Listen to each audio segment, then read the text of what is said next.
Hey, what's up? Today I wanted to talk and share my experience with 7 free and open source social media and apps. And so, if you're trying to leave traditional social media like X or Instagram or things like that, or if you're trying to use free and open source alternative to your favorite apps, or if you wish to use social media that uses ActivityPub and that supports the Fediverse, then this video could be for you. So let's go right in.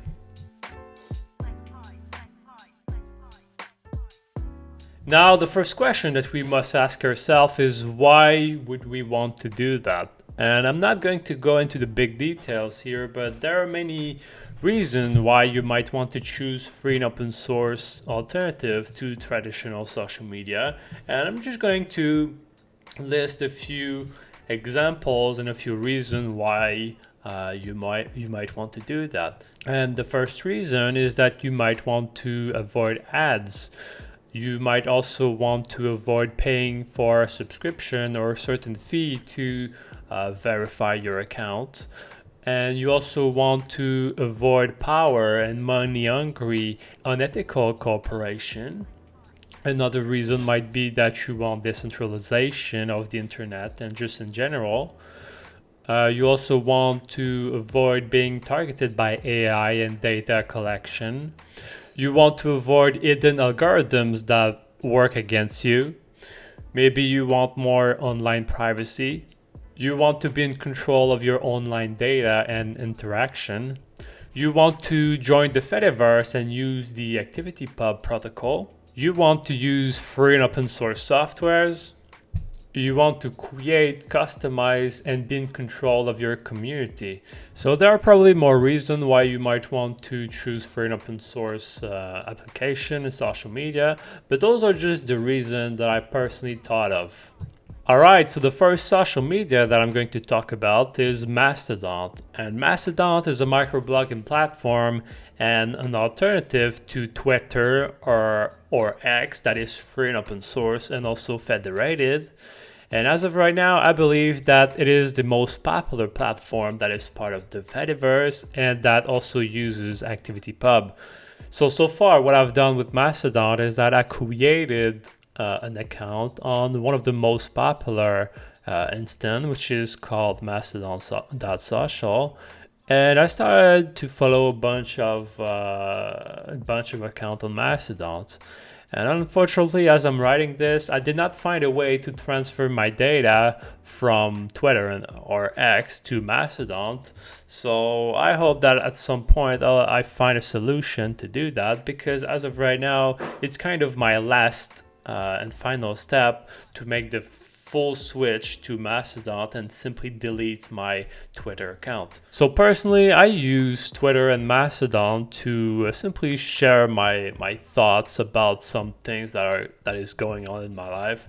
And also I like to follow some accounts from people or companies that I look up to and that I'm interested in, so that I can see what they're up to. One of the important things that you have to keep in mind also on Mastodon is that compared to Twitter and X, there's this thing called private mention here, and it's kind of the alternative to DMs. But one of the bad things that I find on Mastodon is that the private mentions here are not end-to-end encrypted, and so I think that's a little bit bad, and I hope that at some point we get some sort of solution for that. And I think that it's a common problem with social media that are part of the Fediverse and that uses ActivityPub. It's that end-to-end encryption for DMs is quite a hard feature to do. So far my experience with Mastodon is that it feels very similar to Twitter or X. There's a bunch of everything. You just have to look and search for it. And as of right now on Mastodon, I mostly follow free and open source things and companies that I look up to. So I follow, I think, Inkscape, GIMP, and Thunderbird and companies like that. But one thing that is missing, I think, is that it is much less popular than Twitter, and so hopefully in the future more people will transition to Mastodon, so that more people come in. So the main ways to use Mastodon is, first of all, obviously using a web browser on your computer and just simply go on the website. And you can also use Mastodon on your phone using the application. It has an official app, and there's the official app. But I also know that there are also many unofficial apps that you can use either on your computer or also on your phone if you want to browse and go through Mastodon. They might have different features or whatever, but that's just something that you can do.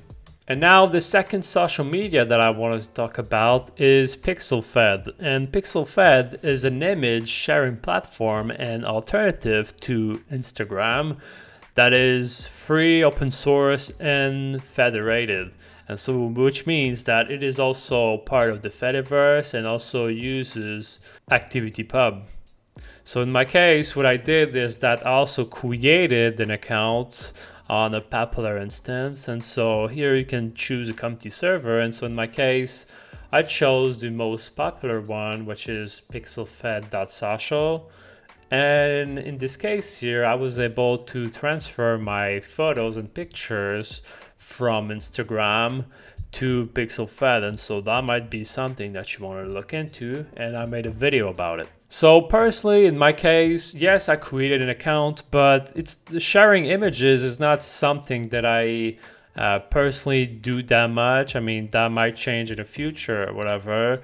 And in my case, with Instagram in the past, what I've been doing is that I was mostly using Instagram for the chatting features and the DMs features. And so, just like I said before, one of the downside of using free and open source ActivityPub social media is that yes, you have some direct messages here, but you have to keep in mind that those are not end-to-end encrypted. And so if privacy is important for you, then the solution here might not be exactly for you. So because of all these reasons, unless I choose to use more PixelFed purposefully, I don't see myself using it that much. But that's just me. If you love sharing images, you can still use PixelFed, and you have to keep in mind that everything here uses ActivityPub. And so even though I have this account here on PixelFed, I can still access it through my Mastodon profile. And so if I search for my PixelFed profile, I'm able to find it. You see, that's the power of the Fediverse. And so even though you might not use a certain social media or whatever, well, the fact that it's part of the Fediverse make it so interesting. And so here from Mastodon, I have access to my PixelFed account. And so that was make the Fediverse so interesting. So the main ways to access PixelFed is obviously through its website here, if you're using a web browser, and you can also access it on your phone. But in this case, PixelFed, as I'm recording this video, doesn't have an official mobile app, and so it is currently still being developed. And so what you can do here is that you can use an unofficial app which is called Droid that you can find on f-droid. And so if you search for Droid, you can find this application here that does PixelFed, but it's just through an official app. Now, the third social media that I wanted to talk about is Lemmy. And Lemmy is a news aggregation and discussion forum, and it is basically an alternative to Reddit that is free. It is open source, and it is also federated, which means that it is also part of the Fediverse and also uses ActivityPub. So far in my case, what I did is that I created an account on a popular general server. And so here you can join a server here, and you just go through some sort of question or whatever. But in my case, what I did is that I went in I think it's called lemmy.world. It's one of the popular servers. But you see, even though you join this server, you usually have access to all the other servers. I mean, it depends the rules of your server, but that's kind of what it is.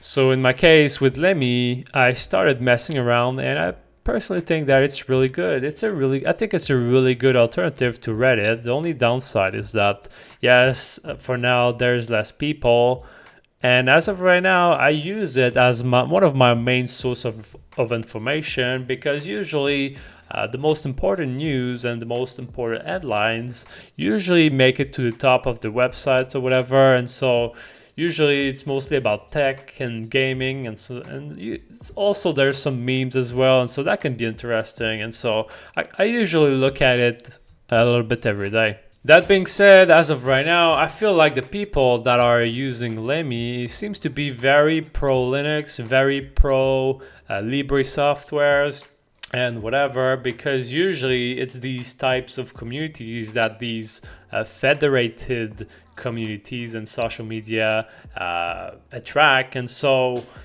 I think in a way it creates a little bit of an echo chamber. And so what I hope in the future is that more communities and more people join these social media, so that we get more diversity and we get more ideas, and so that way we don't get stuck in an echo chamber. And so the main ways to access Lemmy is obviously through the website, depending on the server and the instance that you're using, through a web browser. And there's no official app for your phone. And so if you want to access Lemmy on your phone, what you can do is that, in my case, I use Jerboa here, the Jerboa application. That's one application that you can use. But there are many unofficial apps that you can use for Lemmy. And so you just have to go on the f-droid store, and you just search for Lemmy, and here you have a bunch of Lemmy apps that you can use. And so in my case, again, I use Jerboa. Now, the fourth social media that I'm going to talk about is PeerTube. And PeerTube is a video platform and alternative to YouTube and Twitch that is free, open source, and federated, which means that it is also part of the Fediverse and uses ActivityPub. And so far, to be completely honest, I haven't tried it, and as of right now it doesn't seem very popular. And the reason I think it is not very popular as of right now is that the decentralization of video hosting and video storage and also video live streaming is pretty expensive. And because of that, I think we're still far from reaching that point. And so that's one of the reasons why I haven't tried it that much, because it is more complicated, it is more expensive, and I think we're still a little bit far from this ideal. So the main ways to have access to PeerTube is obviously on the website, and there's also the mobile app that you can use, but I haven't installed it. You might have to search a little bit, but I know that there are some PeerTube application. You just have to look and you'll find them. Now, the fifth application that I wanted to talk about is Revolt. And Revolt is a voice chat application, and it is an alternative to Discord and Slack that is free and open source. Now here, this is not various social media or whatever. It is not federated, it is not part of the Fediverse, but I wanted to talk about it because it is free and open source, and you can still chat with the world or with your friends and create and find your own community. So far I've not been able to test it that much, but I installed the application here, and it feels very, very much like Discord. It is very, very much like Discord. Again, I was not able to fully test it because I don't know anybody that uses Revolt as of right now, so hopefully that can change and more people will use Revolt. So because I was not able to test all the features, I was not able to test the voice chat, and I was not able to test the the friends and DM features. But so far, what I've been able to do is that I've been able to create an account, I've been able to create my own profile, and I've been able to create my own server. And so far it feels very much like Discord. It feels like Discord, but it feels much more uncluttered and very clean. And so I hope that more people are going to use it and that are able to try it. And so the main ways to access Revolt is you can first of all use the web app using the browser here, if you can simply log in with your password and stuff. And you can also use the desktop application, and I think that usually this is the more popular approach if you're using Discord. And you can also use the mobile application, and so here you can use Revolt here. The only bad thing that I have to say about the mobile application here is that yes, I'm able to log in with my account here, but after a while my account kind of logs out or whatever. And so in the future, if I start using this app and if this account keeps logging off, then I'm not able to gain notification and messages on my phone because it's always logging off. So I don't know if that's a feature that they have to improve or whatever, but that's just a little thing. So now the sixth application that I wanted to talk about is Signal. And Signal is a privacy-focused messaging app, and it is an alternative to WhatsApp, Telegram, and Facebook Messenger. And Signal here is meant to be a chatting app that is fully encrypted and that literally doesn't save anything about you compared to its alternatives. So far I created some sort of account. I don't know if I can call it an account or whatever, but I haven't tried it that much, and so I have it on my phone here, and I was able to link my account to the application that I also use on the desktop. So there's the desktop application and there's also the mobile application that you can use, and so that can be quite interesting. And so I'm just gonna show here. I have the application right here. So far I haven't really used it, and my issue with it is that it seems to be a very standalone application, and so it feels very much like WhatsApp or Telegram. And usually for convenience, I usually prefer chatting using the DM features of some sort of social media. And so in my case, I mostly use Instagram for chatting. And so since PixelFed and Mastodon DMs are not encrypted, and most of the DMs in the activity pub and the Fediverse are not encrypted.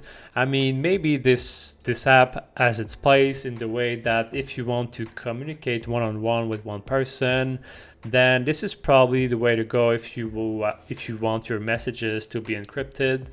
And so I don't know if I'm going to use it. For now, I see myself more using something like Revolt if I want some private messages, because with Revolt I can also create a server and there's some sort of community as well, while the chatting here with Signal is very standalone and more one-to-one, if that makes sense. I mean, you can probably create groups, but we'll see. So the seventh and final social media that I wanted to talk about is Loops. And Loops is a short-form video platform, and it is an alternative to basically TikTok. And as I'm making this video right now, Loops is still in very early development. In fact, I don't think it has a website, it doesn't have an application, and you cannot use it so far, but it is being developed, and I think currently it is in the early beta for testing purposes, and so it is not up and running as of right now. But I wanted to include it because I'm assuming that over time it will develop and it will probably get more popular and it's going to launch. And I would love to see this as some sort of replacement to TikTok.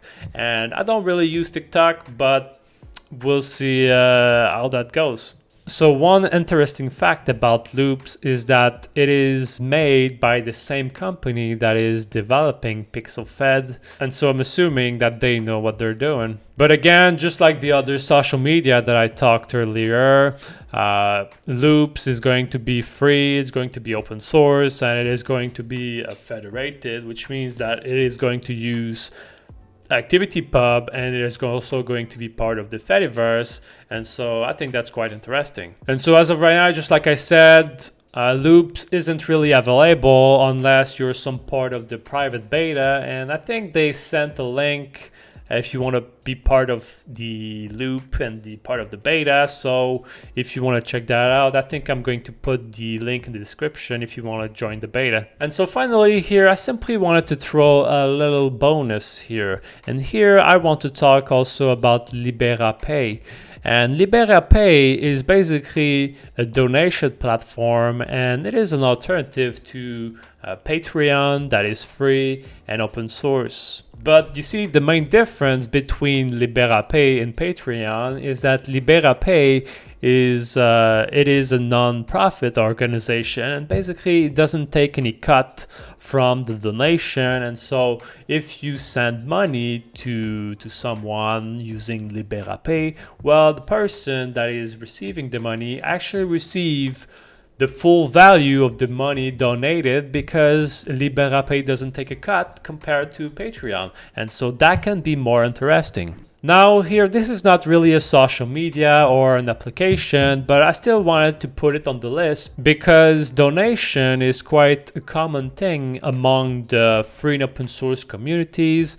And so if you're going to join free and open source communities or similar communities, or you want to contribute to these communities, then I'm assuming that at some point you're most likely going to see LiberaPay at some point, because it is oftentimes the platform of choice for anything related to donation and anything related to money or whatever. And so that's kind of what it is. I simply wanted to put it on the list because if you're going to use free and open source software, you're probably going to see it quite often. All right, so in conclusion, depending on your goals and what you're trying to achieve, there are many free and open source alternatives to traditional social media, and these traditional social medias are usually ran by greedy and unethical corporations, while all these free and open source alternatives that I just showed are usually decentralized or they're run by nonprofits. And another cool thing about them is that most of them are using the ActivityPub protocol, and they're also part of the Fediverse, which I find really interesting. As of right now, the only downside are that they are way less popular because there are obviously way less people than these traditional social media. And also, since it is using the ActivityPub and you can create your own server, I think the notion of server and the notion of instance can be a little bit confusing, especially for those that don't know how these things work, or maybe if you're new into this sphere or whatever. And so if you're going to create an account on federated social media, for now, I would recommend that you create your account on some popular and general instances or servers. And the reason I recommend that is because it is easier to get started. And by doing that, you make sure that you're not going to lose your account out of nowhere, because when you go on more niche and smaller servers, then there's probably more chance for you that, I don't know, maybe it might disappear or whatever. And over time, as you get more confident or whatever, then you might think about going to another server, or maybe a smaller niche, or maybe you want to create your own instance also in the future. And so that's pretty much it for this video, and I hope that this video was helpful to you. And if this video was valuable to you, you could consider liking this video and subscribing to my channel. And if you have any thoughts or comments, you can leave them below because I will answer everything. And also your thoughts and comments could also be valuable to other people. But that's it for this video. Peace.